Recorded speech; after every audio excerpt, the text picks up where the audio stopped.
बहुत सारे लोगों के मन में यह प्रश्न था कि अगर श्री कृष्ण भगवान थे तो महाभारत कराने की बजाय कौरवों का हृदय परिवर्तन क्यों नहीं कर दिया। अब यह तो वही बात हुई कि यदि भगवान है तो दुनिया में इतना पाप क्यों है, लोग भूखे क्यों है, बच्चे अनाथ क्यों है, महामारियां व अकाल और बाढ़े क्यों है, ज्वालामुखी और सुनामी क्यों है, मोटे लोग मात्र राम नाम जपने से पतले क्यों नहीं हो जाते, वह दाल में नमक ध्यान लगाने से कम क्यों नहीं हो जाता। मित्र, यदि ऐसा होना होता तो भगवान को यह दुनिया बनाने की आवश्यकता ही क्या थी। क्या फायदा ऐसी सृष्टि की रचना करने की जहां पहाड़ से लेकर पिज्जा सब भगवान को ही बनाना और लाकर देना होता। लोग भगवान का नाम लेते और नल खोलकर दूध से लेकर दारू तक कुछ भी निकाल लेते, हाथ पर हाथ धरकर बैठ जाते और भूख लगने पर रोटी के आसमान से बरसने की राह देखते रहते। हम सब इस दुनिया में भगवान की इच्छा से जी रहे हैं, यह सत्य है, किंतु कैसे जी रहे हैं यह हमारे ऊपर निर्भर है। हम अपना हर निर्णय लेने को स्वतंत्र है। अपने हर कर्म के लिए हम स्वयं उत्तरदायी है। भगवान का कार्य हमें हमारे कर्मों का फल देना है, ना कि हमारा जीवन हमारे लिए जीना। विषम परिस्थितियों में भी भिन्न लोगों का आचरण भिन्न होता है और उसे वो स्वयं निर्धारित करते हैं। हर दरिद्र ना जी तोड़ लगन व परिश्रम से आगे बढ़ जाता है, वह ना हर दरिद्र परिस्थितियों का दुखड़ा रो भिखारी या चोर बनता है। हर प्रतिभाशाली मनुष्य ना जगत कल्याण में लगता है, वह ना पूर्णतया स्वार्थी हो मात्र अपने को आगे बढ़ाता है। उदाहरण के तौर पर एक स्कूल की परीक्षा ही ले लीजिए। प्रश्न कठिन हो तो कुछ विद्यार्थी उन्हें छोड़ देते हैं, कुछ अटकल लगाते हैं, कुछ कहानी लिख देते हैं, कुछ इधर उधर से टीपने की कोशिश करते हैं, वह कुछ न आए तो भी सुलझाने का प्रयास करते हैं। यह उनका अपना निर्णय होता है। पूरे साल पढ़ाई ना की हो तो वहां बैठकर माला जपने से भगवान उनकी नहीं सुन लेंगे। भगवान हमें इस जग में भेजने के उपरांत हमारे कर्म देखते हैं। ठीक ऐसा ही कौरवों के साथ था। भगवान ने सही मार्ग का चुनाव करने से अवसर तो उन्हें भी दिए थे, किंतु भगवान उनका जीवन उनके लिए नहीं जी सकते थे। उनके निर्णय स्वयं नहीं ले सकते थे। यह स्वयं भगवान के बनाए नियमों के विरुद्ध होता, क्योंकि हमें ईश्वर ने सोचने समझने व परखने की क्षमता के साथ बनाया है। यदि हम तब भी गलत कार्य करते हैं तो उसका उत्तरदायित्व तो हमें लेना ही होगा। अपने कर्मों का फल भोगना ही होगा और कौरवों ने भी भोगा। पश्चिमी सभ्यता में बहुत पुरानी सोच है कि यह दुनिया एक मंच है व हम मात्र कलाकार।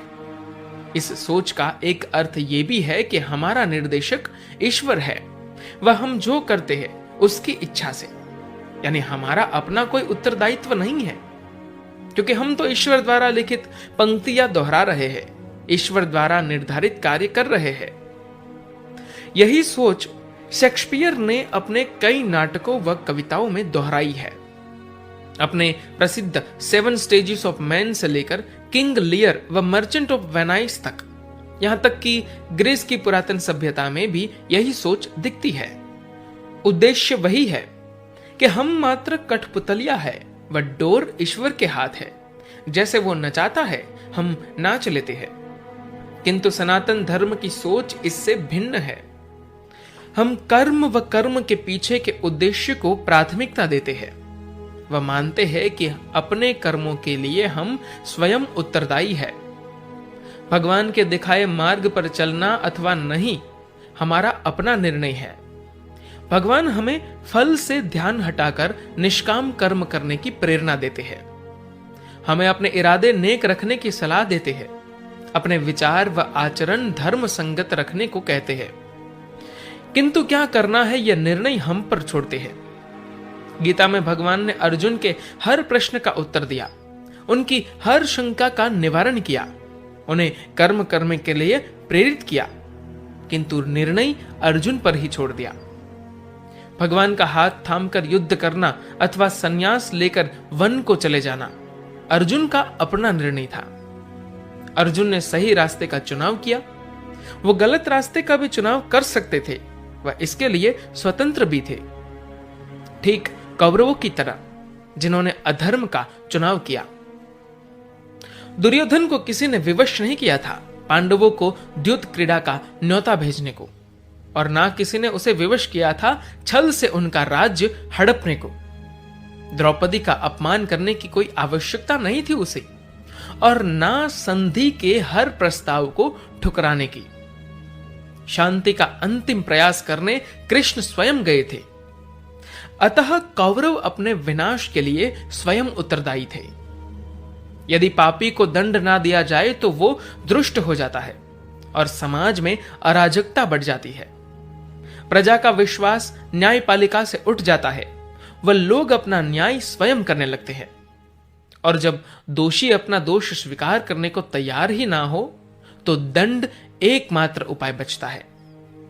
क्षमा उसको किया जाता है जो अपना अपराध या भूल स्वीकार कर पश्चाताप करे, ना कि उसे जो दूसरे की सज्जनता को उसकी कायरता समझे, वह अपराध करता ही जाए।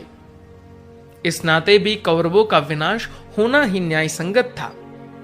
और अंत में कहा जाए तो कृष्ण आए ही एक उद्देश्य थे। उन्होंने कहा है कि हे भारत, यानी कि हे अर्जुन, जब जब इस धरती पर धर्म संकट में पड़ता है, वह अधर्म बढ़ जाता है, तब तब दुष्टों के विनाश के लिए, धर्म पालकों की रक्षा के लिए, वह धर्म की स्थापना करने मैं हर युग में अवतरित होता रहूंगा। भगवान कोई बालक नहीं है जो अपनी बनाई हुई गुड्डियों से अपने ही मन का खेल जबरदस्ती से खेलते रहेंगे। हम उनकी बनाई हुई एक बहुत उत्कृष्ट रचना है, जिन्हें सोचने व समझने की शक्ति के साथ बनाया गया है। भगवान भी इस रचना का सम्मान कर निर्णय हम पर छोड़ देते हैं। वह प्रतीक्षा करते हैं कि क्या हम अर्जुन की तरह उनका चुनाव करेंगे या कौरवों की तरह दंड के पात्र बनेंगे। आपकी इस वीडियो के बारे में क्या राय है, नीचे कमेंट करके जरूर बताइएगा। और ऐसी ही और भी लेटेस्ट वीडियो को पाने के लिए इस चैनल को सब्सक्राइब करिए और बेल आइकन दबाइए लेटेस्ट वीडियो को सबसे पहले पाने के लिए।